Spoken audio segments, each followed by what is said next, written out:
Mirasee.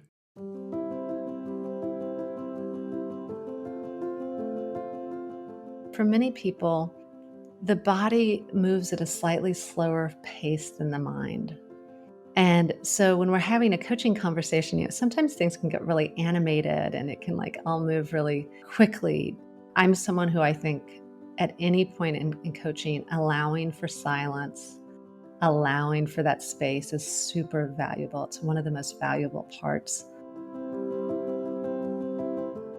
Are you curious about a coaching approach that goes beyond the mind? We're going to have fun with this topic because your body holds untapped wisdom, a key to unlocking profound personal growth. And in this episode, we're delving into body wisdom. What is it? How do you tune into your body's intelligence and reshape your coaching? I'm Melinda Cohan, and you're listening to Just Between Coaches. I run a business called The Coaches Console, and we're proud to have helped tens of thousands of coaches create profitable and thriving businesses.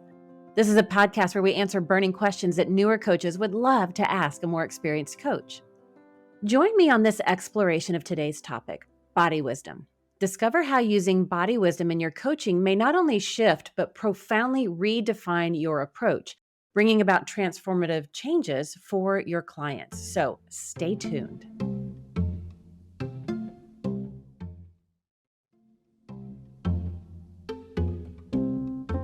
Today, I've invited Dr. Agee back to the show. She's a leader in the field of coaching and is the founder of the Transform Coaching Academy. She is also a best-selling author and an anthropologist with extensive expertise in shamanism and holistic healing. Welcome back, Eve. Melinda, thank you so much for having me here. I'm excited to have you back, and I love this topic. And before we get into it, would you mind sharing just a little bit about your background for those of our listeners that haven't listened to your previous episode? Sure. Thank you. Well, I've been a coach for over 22 years, and I accidentally got into coaching. I had actually never even heard of coaching when I eventually got into it. And I had already trained in shamanism for many years beforehand, and also other kinds of holistic health. And I had recently finished my PhD. I was working for the White House, and I found coaching and ended up training in it, falling in love with it, and starting my practice in Washington, D.C., and combining the best of coaching with practices from shamanism and from various healing modalities and various cultural, non-Western cultures.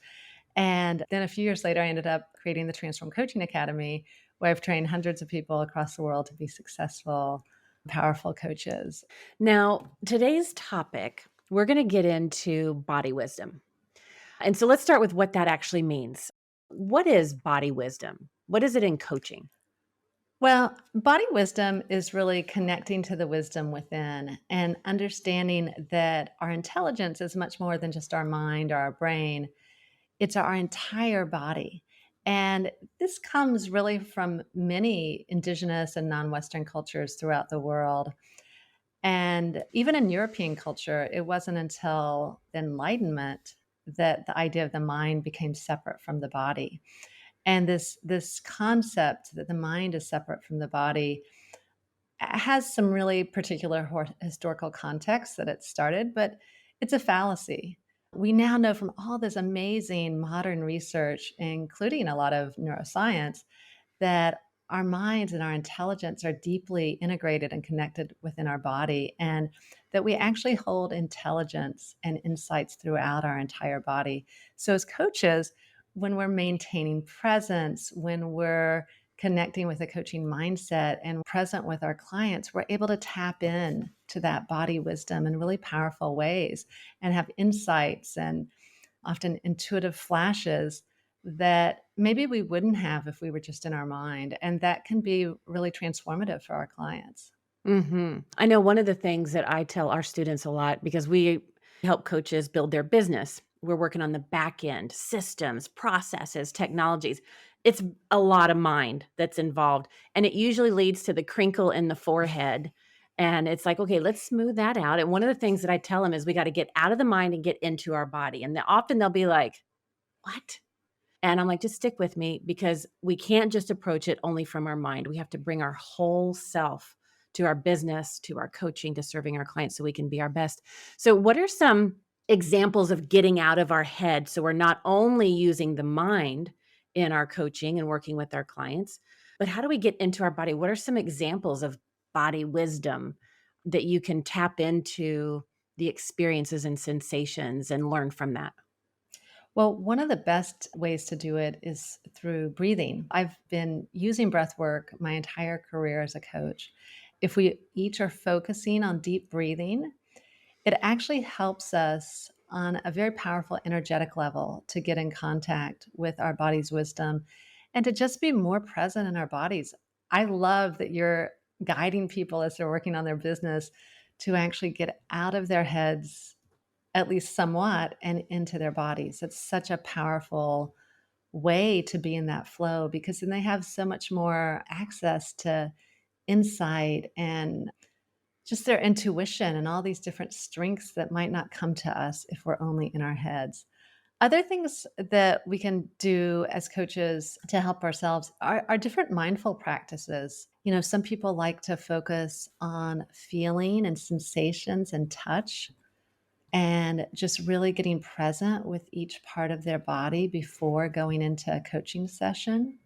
Other people like to maybe do some movement. Movement's an excellent way to get in touch with our bodies, you know. So instead of just sitting at a computer all day, getting up and moving in whatever way is available for someone can be really powerful. And it can be simple. Yeah. I mean, I've been to so many events and webinars and workshops in the coaching industry over the 20 years I've been doing this. And so frequently, you'll hear the speaker or the host say, "Put your hand on your heart." Boom, you have just experienced body Mhm. wisdom. You're now getting not just in your mind to think through it intellectually, but you're bringing the sensation to your heart. So you're opening up that aspect of your body, your being, your energy. And just doing that, the breath goes deeper. When we bring more breath in, we're bringing more of that life supporting energy instead of the stress hormones running through our body. So even just as something as put your hand on your heart, it doesn't have to be weird or awkward. I know a lot of people are like, "Oh God, what are you going to make me do?" But it can be as simple as put your hand on your heart or take 3 deep breaths. I had an interesting experience. I love yoga. And for the longest time, I thought it was weird. I never did yoga. And then I tried it and I'm like, wow, this this feels good. So I started doing more of it. And I wanted to deepen my own practice. And so I went through a yoga teacher training certification program. I had zero desire to ever be a yoga teacher, but I just wanted greater practice for myself. And one of the things that I realized is that if I had a client that was stuck on a situation, whatever the situation was, it didn't matter. If my coaching through listening, questioning, reframing, all of my coaching skills that I had, if that wasn't making headway with the client, I could say, if they liked yoga or were open to it, let's take it to the mat. And I could take them through some simple movements, even just a forward fold, breathing in, bringing the arms up and bringing your hands to your heart center. Even just as simple as that, I could ask them, where do you feel the tension in your body? And then begin exploring a different way of addressing their stuck spot. How does that relate to what you're experiencing in XYZ situation? And now the body could help inform the situation where the mind could only be stuck. I didn't do it a lot, but my clients that I did it with, we had so much fun when I would say, let's just take it to the mat and see what happens. Do you have other experiences like that? Like, how do you weave it into your sessions? Oh, I have done all sorts of different things. I've had clients who've wanted to move during sessions. So instead of meeting on the phone or meeting in an office, I met them outside in a Yeah. park, you know, or someplace so we could walk around, we could move, we could connect with nature, you know, do yoga, stretching. I've actually done coaching sessions with people who are in water, who are in, you know, Oh, a pool or in a river. I use the breath a lot, getting people in touch with different parts of their body and gentle movement, whatever's, you know, good for them.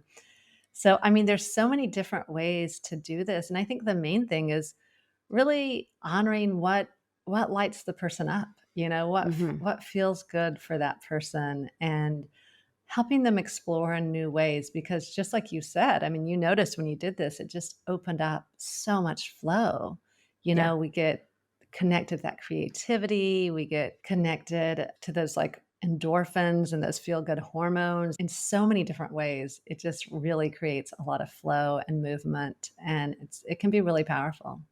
Yeah, you mentioned the neuroscience behind it. I've had several other episodes where we've gotten into that topic because I geek out on that topic. I love it. And one of the things that I've learned in my minimal experience with it is when we can tap into the body, whether through movement, like we've been talking about, the breath, what we're doing in that moment is bringing in the life enhancing, life supporting energy into our body through that. If we just stay in our brain, when that crinkle forms, what I know is you're in your brain too much.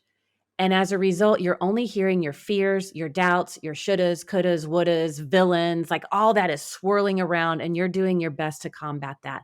And when you're in that kind of crinkled forehead state, shoulders are out, like you have no neck anymore. You're only breathing to your collarbone. Like when you're in that kind of place, creativity can't happen. And you're running on, adrenaline, cortisol, the stress hormones that tear your body down.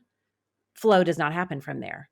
But when we Hmm. can take the body wisdom and bring that in, now we fuel our being with life supporting hormones, chemicals that lift us up, that tap us into our creativity. Now, I know very little about somatic healing and that, and I want to ask you some questions about that in just a minute.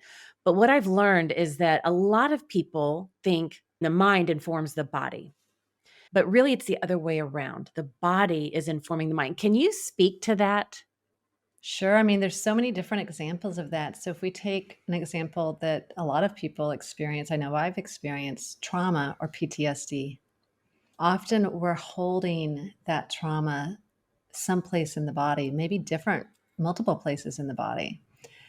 And when we try to address that from only using the mind, unfortunately, it doesn't open us up for healing and a softening around that. Yeah. And so when we can softly get in touch with those parts of us, those parts of our body where we're storing those memories or that trauma, and maybe using the breath or visualization or gentle movement or energy healing, we can really start to heal that part of us. And I feel like often trauma or PTSD is often trapped in the moment where the trauma happened and in the terror, someone was experiencing. And so when we come to it through connecting with the body, there's a kind of compassion and gentleness, as long as we do it with compassion and loving kindness, that can really open up to healing. And then we can start integrating what's happening in the body with what's happening in the mind and bring in some really profound healing and awareness and insights. Yeah. Yeah. Now you mentioned trauma, and I've got a friend, and he makes a distinction. He calls it, sometimes you have trauma with a capital T, and sometimes it's trauma with a little t. It doesn't have to be the big, heavy, dramatic things in our life. It can be the small things that are big in our body, and we've got to pay Hmm. attention to that. So when somebody's bringing body wisdom into coaching, what are some of the things that they need to be mindful of as the coach holding the space for the person? Are there challenges that they need to be aware of when they're navigating this? So I think it's really important to first have actually done some of this with yourself, either with someone else or had some training in it or had some sessions. So you've experienced it yourself. Doing it ourselves, using the tools ourselves first, will give us a better idea of the experience in general. And so that would be one step. The next part is having the capacity as a coach to be present for really deep emotions emerging, right? Being able to understand that whatever's coming up for the client, even if it may look like it's not directly related to the agreement you've set at the beginning of the session, that it's probably incredibly related. And to be able to get curious in a very gentle and I would say grounded and centered and slower way. Because when you're guiding a client to connect with body wisdom, and this is different for different people, but for many people, the body moves at a slightly slower pace than the mind. And so when we're having a coaching conversation, sometimes things can get really animated and it can like all move really quickly. I'm someone who I think at any point in coaching, allowing for silence, allowing for that space is super valuable. It's one of the most valuable parts, I think, of the client experience. So when you're connecting with body wisdom, really allowing for that space, speaking slowly, giving yourself plenty of time to process, giving the client plenty of time to process in a way that really honors the client and lets them go deep. Because often, if they're connecting to some body wisdom that they haven't connected to before, they may not be consciously aware of it. And they may actually be having some pretty big insights and ahas, or they might need more time to sort of process it and connect. And so just having a real gentle, present, and compassionate approach to using this in coaching. What are some of the challenges you've seen when coaches bring body wisdom into their practice and working with the clients, and how do you navigate those? I think the challenges are mainly for new coaches or coaches who aren't trained and so haven't really developed a strong sense of maintaining presence or a strong sense of dealing with challenging emotions. As new coaches, often we're judging ourselves and we're thinking about the coaching a lot, right? Or if there's coaches who aren't really in touch with their own bodies too much, who haven't done that sort of work, which is normal. I mean, particularly Western society spent hundreds of years socializing people not to be in touch with their bodies. So, of course, it's natural that a lot of people may have some concerns about tapping in deeply to their own body wisdom. So, if that's going on for a coach, I would certainly recommend to trust the coaching process, to really, as much as possible, let go of judging yourself or your coaching performance, because the moment you let go of judging your coaching performance, the more you're able to actually maintain presence and embody coaching in a really powerful way. Because I do know some new coaches who've had clients, all of a sudden they're getting them in touch with their body wisdom and some really deep stuff comes up that seems overwhelming, maybe for the coach or for the client, right? And so if that happens, if someone's a coach and this is coming up, I think it's important to remember you don't have to resolve everything that comes up in every coaching session, right? Mhm, You can mhm. always go back to your fundamentals of coaching, of active listening, mirroring or summarizing, asking open-ended questions, and what I would recommend if that happens to someone is, again, taking it slow and using those fundamental tools and guiding the session and guiding the client to their own truth and to what they need in the moment to process whatever's coming up. Yeah. I know another challenge that I've seen. I had this experience, and I've heard others share it as well. When bringing this approach into coaching, it will often reveal trauma, like you said. It could be Mhm, capital T trauma or little t trauma, mhm, but it will reveal that they weren't even aware that it was something that was an issue. It might have been like, "Oh, I know that happened, but I'm fine. I'm okay. I got this. It's okay. All is good. Let's focus on this." And then as you get into the coaching and you bring this in, it brings up just how okay that is not. Because when we're tapping into the body, it could be uncovering things that people weren't willing to look at. They cut it mhm. off. And so I think that's a challenge, is knowing what it might bring up and knowing as a coach where you can go with a topic and when it's appropriate to bring in other modalities. Now, can you share a coaching experience where tapping into body wisdom made a crucial difference for a client? I mean, obviously protecting the confidentiality of the client, but is there an experience that you could share that it went beyond just, traditional coaching methods? Yeah, let me think of one. That's a great question. So I'm thinking of someone, and she'd been extraordinarily successful and was also having some resistance around various things. And through helping her tap into her body wisdom, and I think we were probably doing it through deep breathing and visualization, actually, because visualization is a great way to help people tap into their body wisdom as well. Had guided her to get in touch with the part of her body where she was feeling sensations, which were sensations of tightness, discomfort, wanting to run away, and so it guided her to get in touch with that.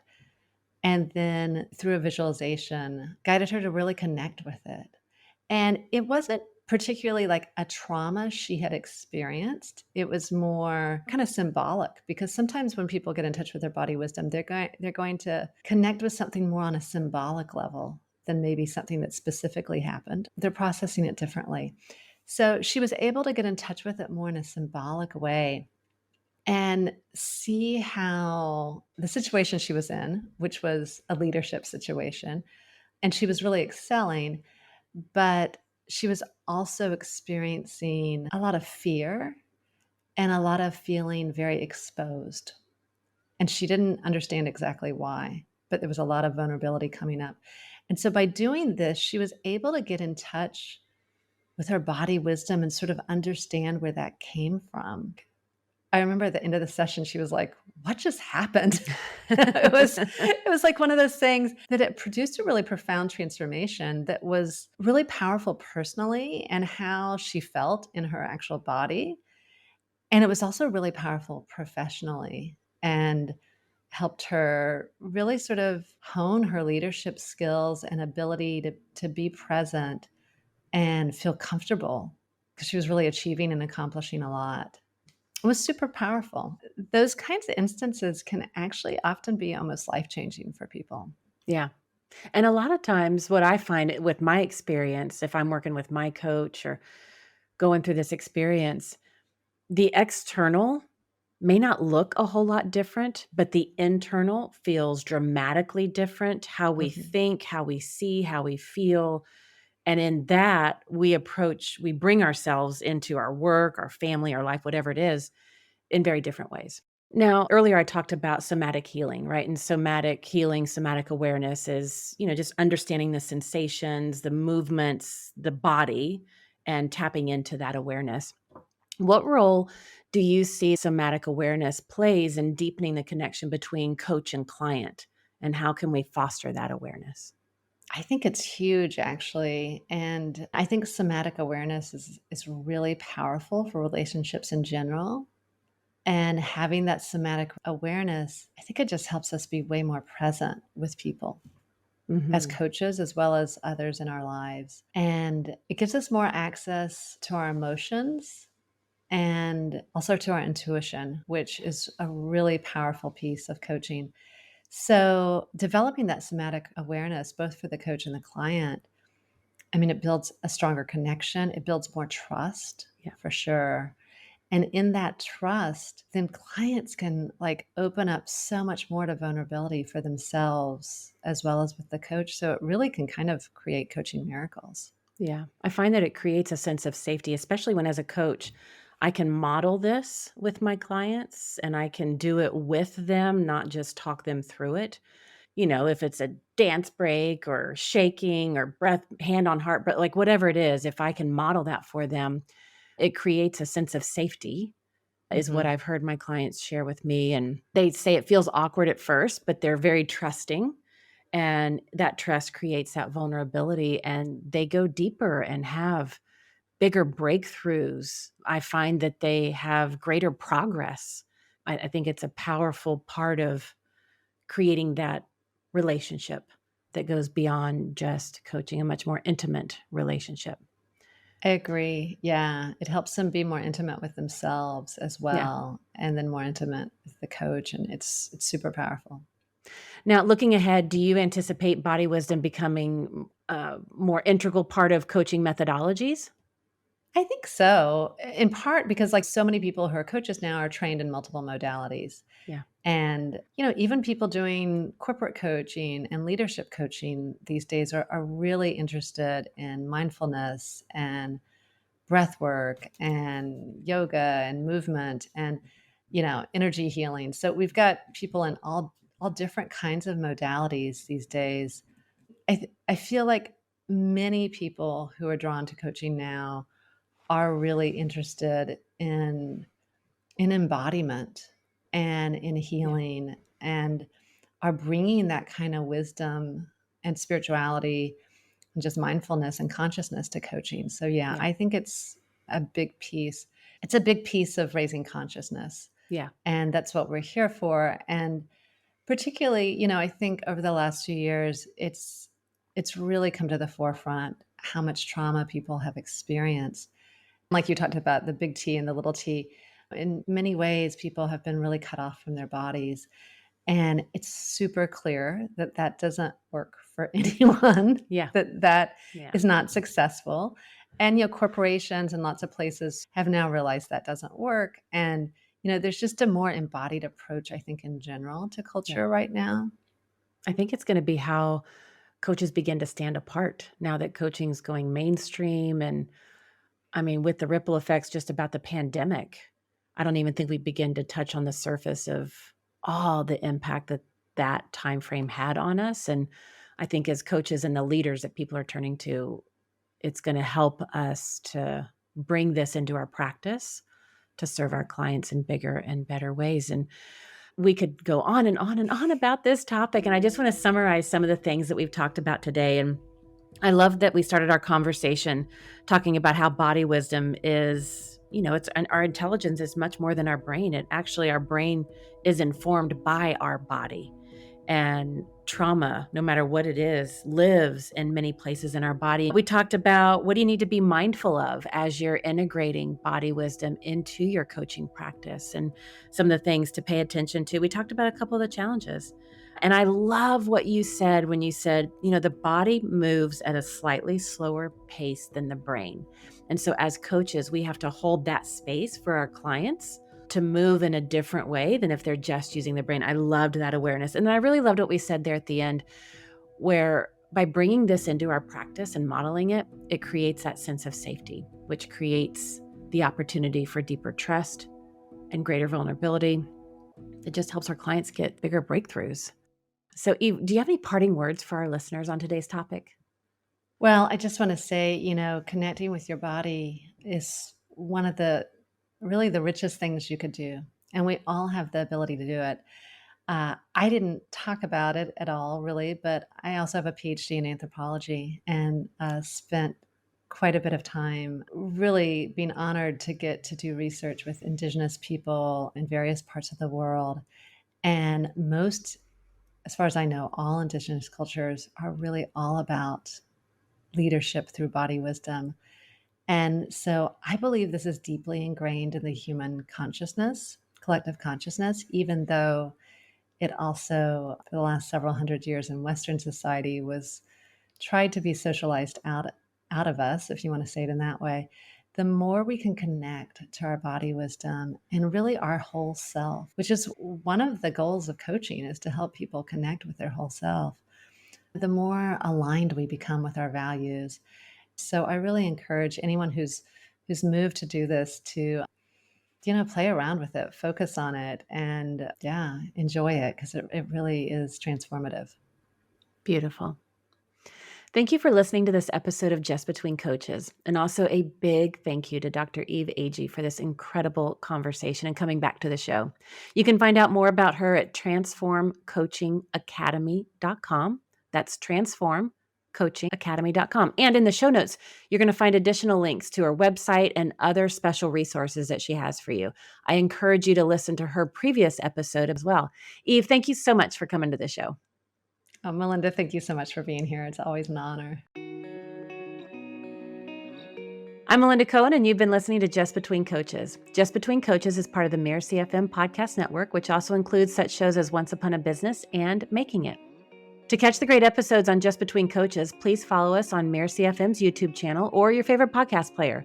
And if you enjoyed the show, please leave us a comment or a starred review. It's the best way to help us get these ideas to more people. Thank you, and see you next time.